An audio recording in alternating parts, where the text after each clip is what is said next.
আসসালামু আলাইকুম রহমতুল্লাহি ওবরকাতুহু। সম্মানিত দর্শক, ইরান এবং ইসরায়েলের যুদ্ধ নিয়ে রীতিমতো তেলেস্মাতি শুরু হয়েছে।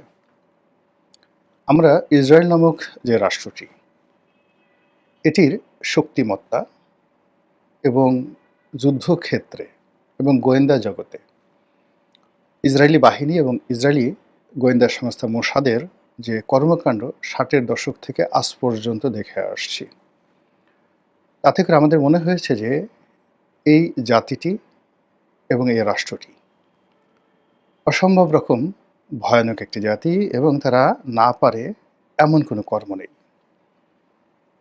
তো সেই দিক থেকে অতীতে আরব ইসরায়েল যে যুদ্ধ হয়েছে, একাধিক যুদ্ধ হয়েছে এবং সব যুদ্ধে আরবদের একেবারে নতজানু নীতি, মারাত্মক পরাজয় এবং আরব ইসরায়েল যুদ্ধের পর প্রায় সব ক্ষেত্রেই সেখানে ভৌগোলিক অবস্থার পরিবর্তন হয়েছে।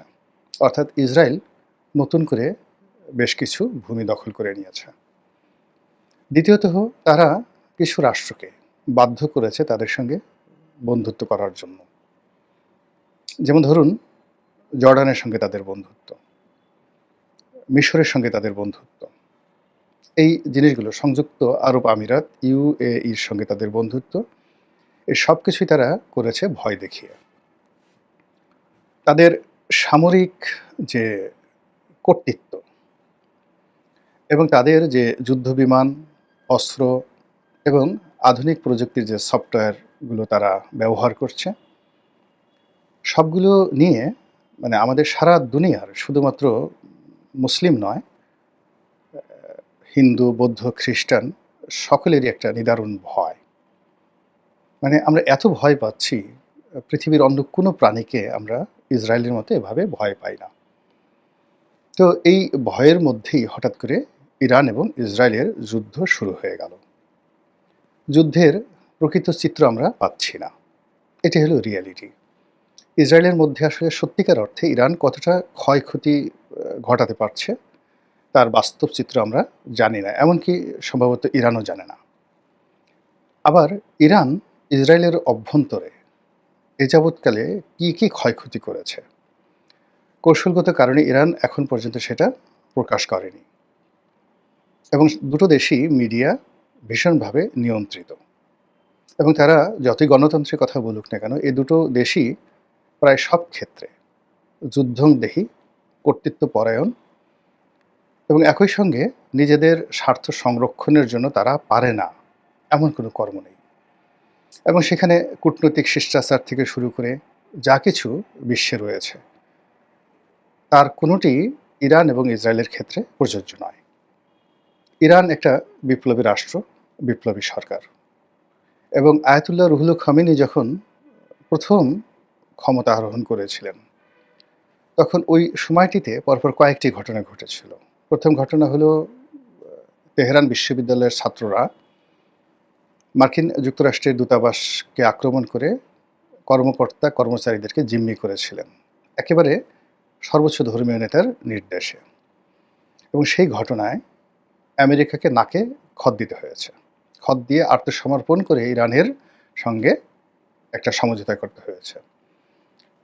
পরবর্তীতে আরও কয়েকটি ঘটনা এবং সেই যে বিখ্যাত ইরান কন্ট্রা কেলেঙ্কারি, সেই কেলেঙ্কারির কারণে মিস্টার জেরাল্ড ফোর্ডের মতো শান্তিপ্রিয় একজন প্রেসিডেন্টকে ক্ষমতা হারাতে হয়েছিল এবং রোনাল্ড রিগানের মতো একজন যাকে বলা হয় একেবারে যুদ্ধংদেহী, রাগী প্রেসিডেন্ট এসেছিলেন ইরানে, মানে এসেছিলেন আমেরিকাতে। কিন্তু তার সুদীর্ঘ কর্মজীবনে দুইবার তিনি নির্বাচিত হয়েছেন এবং আমেরিকার ইতিহাসে যে কয়জন কিংবদন্তি প্রেসিডেন্ট রয়েছেন তার মধ্যে রোনাল্ড রিগান প্রধানতম। কিন্তু তার সত্ত্বেও তিনি তার কর্মকালীন সময় একটি বারের জন্য ইরানের সঙ্গে কোনো কন্ট্রাডিকশনে তিনি যাননি। তিনি লিবিয়াতে আক্রমণ পরিচালনা করেছেন এবং তিনি সেই যে ফকল্যান্ড যুদ্ধ হয়েছিল, তার বন্ধু মার্গারেট থ্যাচারের সঙ্গে তিনি সেইখানে তিনি অংশগ্রহণ করেছিলেন। আরও অনেক কিছু, সারা পৃথিবীতে যে আমেরিকার প্রভুত্ব, এটা আমেরিকার সৃষ্টি হওয়ার পরে রোনাল্ড রিগানের জমানাতে সবচেয়ে বেশি হয়েছিল, এবং তার সময় সবচেয়ে ল্যান্ডমার্ক যে ভিক্টরি সেটি হলো তিনি সোভিয়েত ইউনিয়নকে ভেঙে চুরে চুরমার করে দিয়েছিলেন, এবং মিখাইল গর্বাচেভকে তিনি তার পকেটে পুরতে সামর্থ্য হয়েছিলেন। এবং বলা হয়ে থাকে যে সিআইএ সেই ছাত্রজীবন থেকে গর্বাচেভকে রিক্রুট করেছিল এবং তাকে প্রমোট করতে করতে একেবারে সেই সোভিয়েত ইউনিয়নের ক্ষমতা সর্বোচ্চ পর্যায়ে পৌঁছে দিয়েছিল। তো যা বলছিলাম যে এই যে এখন যে যুদ্ধ চলছে ইরান এবং ইসরায়েলের মধ্যে, এটার পরিণতি কী? জায়োনিজম বলতে যা বোঝায় বা ইহুদিবাদ বলতে যা বোঝায়, এটির পরস্পর বিরোধী ব্যাখ্যা রয়েছে। আমরা যারা বাংলাদেশে ধর্মকর্ম করি, আমরা ইহুদিদেরকে, বনি ইসরায়েল জাতিদেরকে একটি অভিশপ্ত জাতি মনে করি, কিন্তু খ্রিস্টানরাও তাদেরকে শত্রু মনে করে। কিন্তু ইহুদি যারা রয়েছে তারা নিজেদেরকে পৃথিবীর সর্বশ্রেষ্ঠ জাতি মনে করেন। তারা মনে করেন যে পৃথিবী একটা সময় তারা শাসন করেছে সারা পৃথিবী। তাদের মধ্যে হজরত সুলাইমান আলাইহিস সালাম আছেন, তাদের মধ্যে হজরত ইউসুফ আলাইহিস সালাম আছেন, তাদের মধ্যে যাকে বলে হজরত মুসা আলাইহিস সালাম আছেন, হজরত দাউদ আলাইহিস সালাম আছেন, হজরত সুলাইমান আলাইহিস সালামের কথা তো বললাম। এরকম অসংখ্য নবী, রাসূল, শাসক তাদের মধ্যে আছেন। লক্ষ লক্ষ নবী এবং রাসূল তাদের মধ্যে আছেন, এবং প্রাচীন পৃথিবীতে তারাই অপরাজেয় শক্তি হিসেবে পৃথিবী শাসন করেছেন, এবং আগামীতে তারা আবার এই পৃথিবী শাসন করবেন, এবং এভাবেই তাদের প্রস্তুতি। যা হোক, এনিওয়ে, এই যে দেখুন পরস্পর একটা কন্ট্রাডিকশন। আমরা মনে করছি এরা বারবার অভিশপ্ত, তাদের মধ্যে বহু জাতিগোষ্ঠী বারবার আল্লাহর গজবের মধ্যে পড়েছে, আমরা এইভাবেই জেনে এসেছি। এরকম একটা পরস্পর বিরোধী যে ইতিহাস, সেই ইতিহাসের ধারা পাতে এই 2025 সনে এসে ইরান এবং ইসরায়েল যুদ্ধ লেগে গেল। এখন ইরান এবং ইসরায়েলের যে যুদ্ধ, সেই যুদ্ধের মধ্যে যদি আপনি ভৌগোলিক ইতিহাস ধরেন, তাহলে প্রাচীন দুনিয়াতে যেটিকে আমরা ওল্ড টেস্টামেন্টের যে কাহিনীগুলো বলি, সেই কাহিনী যদি ধরেন, তাহলে কয়েকটি এলাকা, আজকের যে প্যালেস্টাইন রয়েছে, ফিলিস্তিন রয়েছে, ইসরায়েল রয়েছে, এর সঙ্গে পশ্চিম তীর, জর্ডান, তারপরে সিরিয়ার সামান্য কিছু অংশ, এই অংশই মূলত তাদের রাজত্ব ছিল। কিন্তু এই রাজত্ব বারবার, মানে ইসরায়েলের রাজত্ব, ইহুদিবাদের রাজত্ব, জায়োনিজমের রাজত্ব, তারা যা কিছুই বলুক না কেন, এটা কখনো ইরাকে পৌঁছতে পারেনি, ব্যাবিলনে পৌঁছতে পারেনি, সিরিয়ার দামেস্ক পর্যন্ত কোনোদিন তারা যেতে পারেনি, তারা লেবাননে যেতে পারেনি, ইয়ামেন তো দূরের কথা, তারা আরব ভূখণ্ডের অন্য অন্য এলাকায় যেতে পারেনি, আর ইরান তো প্রশ্নই আসে না। বরং ব্যাবিলনের রাজা নেবুকাডনেজার, তার জমানাতে পুরো সেই যে ফিলিস্তিন ইহুদি রাষ্ট্র তছনছ করে দেওয়া হয়েছে, ধ্বংস করে দেওয়া হয়েছে, একটা অস্তিত্ব ছিল না। হিটলার যেভাবে নিধন করেছে, ওই একইভাবে নেবুকাডনেজার তিনি সেই কাজটি করেছেন, যার যে ঝুলন্ত বাগান, ব্যাবিলনের ঝুলন্ত বাগান। আবার ইরাকের যে মেসোপটেমিয় সভ্যতা, সেই সভ্যতা বারবার পরাজিত হয়েছে ইরানের কাছে, এবং সেটা মানে শুরু হয়েছিল সাইরাস দ্য গ্রেটের জমানাতে, তারপর দারায়ুস দ্য গ্রেট, তারপর জার্কশেস, জার্কশেস মানে দারায়ুসের ছেলে, এবং ক্যাম্বিশেস মানে সাইরাসের ছেলে। তো সেই জমানা থেকে, এবং এটা ছিল আলেকজান্ডারের আবির্ভাবে প্রায় 250 বছর আগে, কন্টিনিউয়াসলি ইরান সেই তার যে ভূখণ্ড পার হয়ে ব্যাবিলনীয় সভ্যতা তারা অধিকার করেছে, এবং সেখান থেকে ফিলিস্তিন থেকে সিরিয়া থেকে গোলান হাইটস হয়ে তারা চলে এসেছে লেবাননে, লেবানন থেকে তারা গেছে ইয়ামেনে, এবং ইয়ামেন থেকেই এই ইরানিয়ান ডাইনেস্টি পুরো আরব পেনিনসুলা তারা শাসন করেছে। মক্কা, মদিনা, হেজাজ, এই সমস্ত এলাকাকে তারা কোনো গুরুত্বের মধ্যেই ধরেনি। তারা মূলত আবিসিনিয়াকে তাদের যে আরব পেনিনসুলার এই জায়গার যে হেডকোয়ার্টার, আঞ্চলিক হেডকোয়ার্টার, এটাকে তারা আবিসিনিয়াকে তারা করেছিল, মানে আজকের ইথিওপিয়াকে। সেই ইথিওপিয়া থেকে তারা তাদের যে আ সাব যাকে বলা হয় ডিস্ট্রিক্ট, তাদের মানে বিজনেস হাব বা যাকে বলা হয় administrative hub for Arabian country, সেটা ছিল আবিসিনিয়া, ইথিওপিয়া। আরবের কোনো রাষ্ট্রকে তখন তারা মনে করেনি যেখানে একটা হাব থাকা দরকার হতে পারে, এবং সেখান থেকে তারা তাদের সেই ডিস্ট্রিক্টকে সেকেন্ড ফেজে এনে তারা তাদের যে হেডকোয়ার্টার সেটা করেছিল ইয়ামেনের রাজধানী সানাতে। অর্থাৎ ইয়ামেন থেকে তারা শাসন করত পুরো আরব অঞ্চল। এবং ইয়ামেনের যারা শাসক ছিলেন তারা জীবনে কোনো দিন রিয়াদ, মক্কা, মদিনা, কুয়েত বা এই যে এখনকার দুবাই এই সমস্ত এলাকায় আসতেন না, এবং তাদের প্রভাব এত বেশি ছিল যে ইয়ামেনের শাসক, মানে ইরানের শাসক, যদি ধরেন আপনি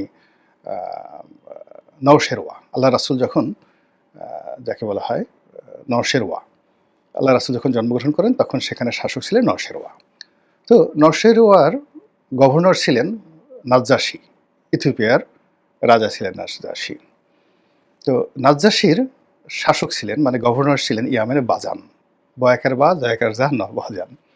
তো আপনি চিন্তা করুন যে পারস্যের সম্রাট তো দূরের কথা, ইয়ামেনের যে শাসক ছিলেন বাজান, তিনি মক্কা মদিনার কোনো বেদুইন সর্দারকে যদি গ্রেপ্তার করতে চাইতেন তাহলে একটা ফরমান দিয়ে একজন বা দুইজন যদি সৈন্যকে তিনি পাঠাতেন।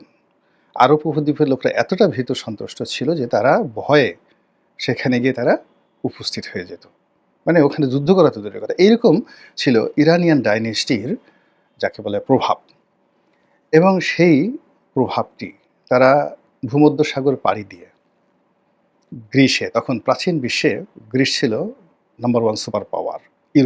ইউরোপে, আমেরিকা তখন আবিষ্কৃত হয়নি, অস্ট্রেলিয়া হয়নি, তো পুরো গ্রিস, এবং যেটা গ্রিস আমরা এখন বলি সেটা তখন ছিল গ্রিক। আরও স্পষ্ট করে বলে গ্রিকের সাথে যুক্ত হয়েছিল মিডিয়া ডাইনেস্টি, লিডিয়া। লিডিয়া মানে আজকের যে তুরস্ক, আজকের যে তুরস্ক, তুরস্কর সাথে গ্রিস, এথেন্স, এবং এথেন্স তখনও শুরু হয়নি, তখন স্পার্টার যুগ, ছোট ছোট নগররাষ্ট্র।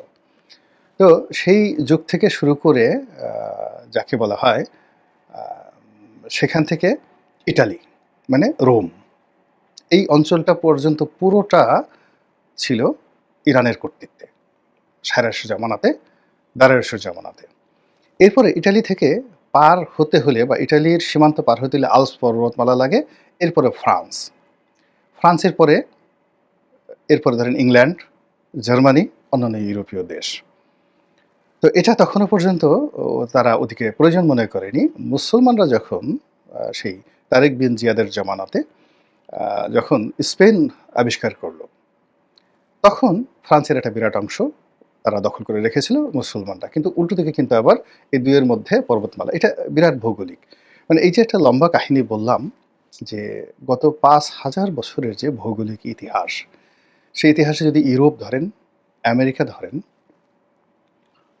তারপরে ইংল্যান্ড ধরেন, ফ্রান্স ধরেন, তারা সবাই এক একটা করে ডাইনেস্টি প্রতিষ্ঠা করেছিল।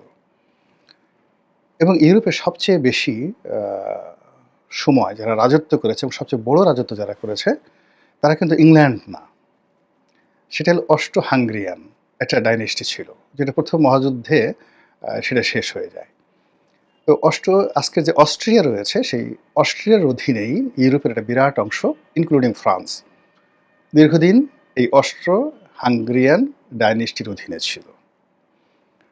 এবং এই ডাইনেস্টিটা যখন ইউরোপ শাসন করতো তখন কন্টেম্পোরারি তার চেয়ে একটা বড় শাসন ব্যবস্থা গড়ে তুলেছিল অটোম্যানরা। তারা পূর্ব ইউরোপের একটা বিরাট অংশ, যেটি রাশিয়া পরে দখল করেছিল, পূর্ব ইউরোপের একটা বিরাট অংশ, সোভিয়েত ইউনিয়নের একটা বিরাট অংশ, অর্থাৎ রাশিয়ার এখন একটা অংশ, তার সঙ্গে সঙ্গে যে সিআইএস কান্ট্রিগুলো আছে এর পুরোটাই ছিল অটোম্যানদের অধীন। তো অটোম্যানদের অধীন, এবং অটোম্যানরা পুরো মধ্যপ্রাচ্য তারা দখল করে নিয়েছিল এক্সেপ্ট ইরান, ইরান ছাড়া, এমনকি মিশর তারা দখল করে নিয়েছিল।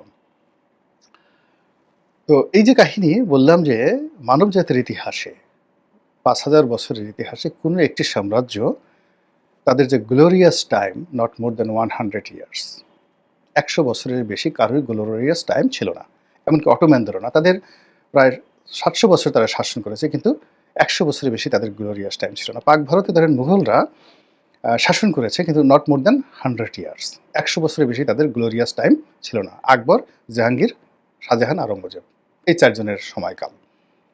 এর বাকি সময় তারা 350 বছর শাসন করেছে, but not a glorious time. ইংল্যান্ডের একই অবস্থা। ইংল্যান্ড তারা 100 বছরের বেশি পৃথিবীকে শাসন করতে পারেনি। এর আগে টানাপোড়েন, ভাঙাচোরা। আর ফ্রান্সেরও একই অবস্থা। তো সেই দিক থেকে ইরানের যে ডাইনেস্টি প্রাচীন দুনিয়াতে, তারপরে মধ্যযুগে তারা পৃথিবী শাসন করেছে শত শত বছর ধরে, উইথ পাওয়ার, ডিগনিটি এবং যাকে বলা হয়, যেটাকে রাজনৈতিক জৌলুস বলা হয়। তো এই অতীতের যে ইতিহাস, সেই ইতিহাসকে যদি আমরা আবার নতুন করে শুরু করি, দ্বিতীয় বিশ্বযুদ্ধের পর মূলত ইরানের দুরবস্থা শুরু হয় প্রথম মহাযুদ্ধ থেকেই। কিন্তু অর্থনৈতিকভাবে ইরান কালচারালি আবার তারা খুব দ্রুত নিজেদের অবস্থান করে নেয় আমেরিকার, যাকে বলা হয়, মানে প্রভুত্বে। কিন্তু সেই ইরানিয়ান রেভলিউশনের পরে এই জাতিটি এখন যেভাবে এগুচ্ছে, তাদের অর্থনৈতিক অবস্থা হয়তো দুর্বল অন্য দেশের তুলনায়, কিন্তু তাদের নিজস্ব একটা আইডিওলজি যেটা গড়ে উঠেছে, যেটা পৃথিবীর এই মুহূর্তে অন্য কোনো দেশের ঠিক সেম আইডিওলজিটি নেই। অর্থাৎ শিয়া ধর্মভিত্তিক যে আইডিওলজিটা তারা তৈরি করেছে, সেই আইডিওলজি পৃথিবীর আর কোনো দেশে আইডিওলজি ভিত্তিক কোনো রাষ্ট্র নেই, একমাত্র ইরান এই পৃথিবীতে। এবং এটা হলো ইউরোপ এবং আমেরিকার জন্য সবচেয়ে ভয়াবহ অবস্থা। এরকম আইডিওলজি ভিত্তিক সাম্রাজ্য যখন গড়ে ওঠে, যেটা বাগদাদে উঠেছিল আব্বাসীয়দেরকে কেন্দ্র করে, মিশরে গড়ে উঠেছিল ফাতেমি খেলাফত, আর তুরস্কে গড়ে উঠেছিল অটোমান খেলাফত, আইডিওলজি ভিত্তিক, খিলাফত ভিত্তিক। আর এখন ইমাম ভিত্তিক যে রাষ্ট্র ব্যবস্থা গড়ে উঠেছে ইরানে, এটা সমস্ত মানুষের মধ্যে, ইরানের 9.5 কোটি জনগণের মধ্যে এটা বিদ্যুতের মতো কাজ করছে। ফলে এ জাতির সঙ্গে যুদ্ধ করা কখনোই সম্ভব না। এরকম একটা আইডিওলজি ইরানের ইতিহাসে কখনোই ইরান গড়ে তুলতে পারেনি 5000 বছরের ইতিহাসে। তা উইদাউট আইডিওলজি ইরান পৃথিবী শাসন করেছে। আর এখন আইডিওলজি নিয়ে ইরানের অবস্থা কী হতে পারে, এটা নিয়ে মূলত আমরা রাজনীতিবিদরা, রাজনৈতিক বিশ্লেষকরা আমরা কথাবার্তা বলার চেষ্টা করছি। অন্যদিকে ইউরোপ এবং আমেরিকা, তারা এই যে আমার মতো ক্ষুদ্র যারা ইউটিউবার রয়েছেন, বিশ্লেষক রয়েছেন, আমাদের জ্ঞান যদি সেই একটা মহাসাগরের সঙ্গে তুলনা করেন, একটা মহাসাগরের নুড়ি পাথর, আর সেই দিক থেকে আমেরিকা, তারপরে ইসরায়েল, এরপর ইংল্যান্ড, তাদের যে যাকে বলা হয় গবেষণা রাজনীতি নিয়ে, সেই গবেষণা সেই সমুদ্রের মতো। সেই গবেষণা দিয়ে তারা ইরানকে যেভাবে জানে, সেই জানার কারণে তারা প্রথমত একটা ওয়েব সৃষ্টি করেছে, তারা বিভক্তি সৃষ্টি করেছে, তারা বিভেদ সৃষ্টি করেছে শিয়া সুন্নি, তারা বিভেদ সৃষ্টি করেছে জাতিগত, ইরানিয়ান, কুর্দি, আরব। তারা বিভেদ সৃষ্টি করেছে অর্থনৈতিক, এবং তারা এই বিভেদ, ত্রিমাত্রিক বিভেদের পরে একটা ভয় সৃষ্টি করেছে আমেরিকার এটা আছে, তারা আমেরিকা থেকে যে কোনো একটা সুইচ টিপলে সেই পাহাড়ের মধ্যে সব কিছু ঢুকে যেতে পারে, ইত্যাদি অনেক কিছু। কিন্তু ইরান যেটা করেছে সেটা হলো তারা কতগুলো যুদ্ধ, আমেরিকার যে যুদ্ধ কাছাকাছি তারা দেখেছে, যেমন ইয়ামেনে আমেরিকার পরাজয়, সিরিয়াতে আমেরিকার পরাজয়, তারপর তারা দেখেছে লিবিয়াতে আমেরিকার পরাজয়, এবং তারা খুব ক্লোজলি দুইবার আমেরিকার পরাজয় এবং বিজয় দেখেছে। রাশিয়ারও পরাজয়, বিজয় দেখেছে আফগানিস্তানে, যেহেতু তাদের সীমান্ত হওয়ার কারণে খুব ক্লোজলি, ঘনিষ্ঠভাবে তারা দেখেছে এবং এই ঘটনার সাথে তারা জড়িত। ফলে আমেরিকা কতটুকু লাভ দিতে পারে, তার কতটুকু ক্ষমতা রয়েছে, এটা একেবারে মুখস্থ বলে দিতে পারে ইরান। তো সেই জায়গা ভেদ করে ইরান যে একটা ব্রিদিং স্পেস নিয়েছে 80-র দশক থেকে এখন পর্যন্ত অলমোস্ট 45 বছর। এই 45 বছরে তারা যে কী পরিমাণ প্রস্তুতি নিয়েছে বিশ্ব কল্পনাও করতে পারেনি। তাদের যে ব্যালিস্টিক মিসাইলগুলো এতটা ইফেক্টিভ, 2500 কিলোমিটার পথ অতিক্রম করে এবং পৃথিবীর সর্বাধুনিক প্রযুক্তির 7 স্তরের আকাশ প্রতিরক্ষা বহু ভেদ করে তেল আবিবে পৌঁছাতে পারবে, এটাই বিশ্ব বিশ্বাস করেনি, আমেরিকা বিশ্বাস করেনি, ইসরায়েল কল্পনাও করতে পারেনি। আর ইসরায়েল যে কাজটি করতে পেরেছে বা পারে, এটা আমেরিকান লোকজন জানতো, বিশ্ব জানতো, এবং তারা জানতো যে ইসরায়েলের হাতে যে ক্ষমতা রয়েছে, পুরো ইরানকে ধ্বংস করতে তাদের 5 মিনিট সময় লাগবে।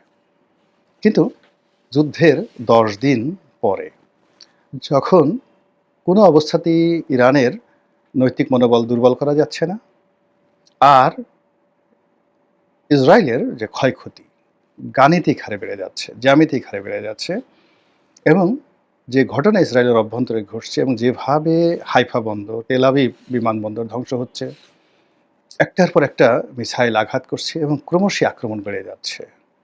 আর এতে করে ইউরোপ এবং আমেরিকার টনক নড়েছে। আমরা যেটা জেনেছি একেবারে আন্তর্জাতিক বিশ্বাসযোগ্য সূত্র থেকে, যে আমেরিকার যে সকল বেজ রয়েছে, স্থল বেজ, ভূমিতে যে সকল বেজ রয়েছে, সেখানে যে সকল যুদ্ধবিমান, গুরুত্বপূর্ণ যুদ্ধবিমান, তারপরে যে সকল ম্যান পাওয়ার তাদের রয়েছে, মিলিটারি স্ট্রেংথ রয়েছে, সেগুলো তারা নিরাপদে সরিয়ে নিয়েছে। এমনকি তাদের যে নেভাল বেজগুলো রয়েছে, সেগুলো শুধুমাত্র টহল দেওয়ার জন্য যতটুকু দরকার, কিন্তু তাদের যে গুরুত্বপূর্ণ যে অস্ত্রশস্ত্র রয়েছে, সেগুলো তারা সেখান থেকে সরিয়ে নিয়ে এসেছে। এবং এটাকে আপনি বলতে পারেন যে রীতিমতো পালানো, এবং ইসরায়েলের সঙ্গে রীতিমতো বেইমানি এবং মুনাফেকি। এখানে আমি আলাদা ভিডিও করব ইন ডিটেলস। দ্বিতীয় খবর হলো যে ফ্রান্স এবং ইংল্যান্ড সবসময় ইসরায়েলের পক্ষে অগ্রণী ভূমিকা পালন করে। অর্থাৎ আমেরিকা যদি এক পা এগোয়, তাহলে ফ্রান্স এবং ইংল্যান্ড অতীতে ২ পা এগোতো, এবং তারা ইসরায়েলের চেয়ে বেশি হুমকি ধামকি দিত। এইবার প্রথম ব্রিটেনের যে প্রধানমন্ত্রী স্যার কিয়ার স্টারমার, তিনি যাকে বলে নেতানিয়াহুকে হুমকি দিচ্ছেন যুদ্ধ বন্ধ করার জন্য, এবং এই যুদ্ধে না জড়ানোর জন্য রীতিমতো পরামর্শ নয়, হুমকি দিচ্ছেন। এবং আজকে আমি যখন এই ভিডিওটি করছি, তখন নিরাপত্তা পরিষদের জরুরি বৈঠক বসেছে, এবং সেই নিরাপত্তা পরিষদে যেভাবে ইরানের পক্ষে চীন, রাশিয়া এবং অন্যান্য রাষ্ট্র যেভাবে দাঁড়িয়েছে, ঠিক সেইভাবে ইসরায়েলের পক্ষে আমেরিকাও দাঁড়ায়নি, আর আমেরিকার পক্ষে অন্য কোনো রাষ্ট্র দাঁড়ায়নি। ফলে সেখানে ইরানের যিনি রাষ্ট্রদূত রয়েছে জাতিসংঘে, তার উপর ইসরায়েলের রাষ্ট্রদূত তেড়ে গিয়েছেন, এবং এই যে তেড়ে গিয়েছেন, রাগ হয়েছেন, মানে তিনি হেরে গিয়েছেন। আর ইরানের যে রাষ্ট্রদূত একদম চুপচাপ স্থিরভাবে বসে রয়েছেন। ফলে এই যুদ্ধে কি হবে? অলৌকিক কিছু ঘটার দরকার নেই। বাস্তবে ইরানের হাতে যে কৌশল রয়েছে, যে যুদ্ধাস্ত্র রয়েছে, যে ব্রহ্মাস্ত্র রয়েছে, এবং এই মুহূর্তে তার যে ভৌগোলিক অবস্থান রয়েছে, তার সঙ্গে সঙ্গে তার যে ইতিহাস রয়েছে, সেই ইতিহাসের যদি আবার পুনরাবৃত্তি ঘটে, তাহলে ইসরায়েল রাষ্ট্রটি আদৌ থাকবে কিনা, সেটা নিয়ে আবার আমাদের নতুন করে ভাবতে হবে। আল্লাহ আমাদের সবাইকে হেদায়েত দান করুন এবং হেফাজত করুন। আসসালামু আলাইকুম ওয়া রাহমাতুল্লাহি ওয়া বারাকাতুহু।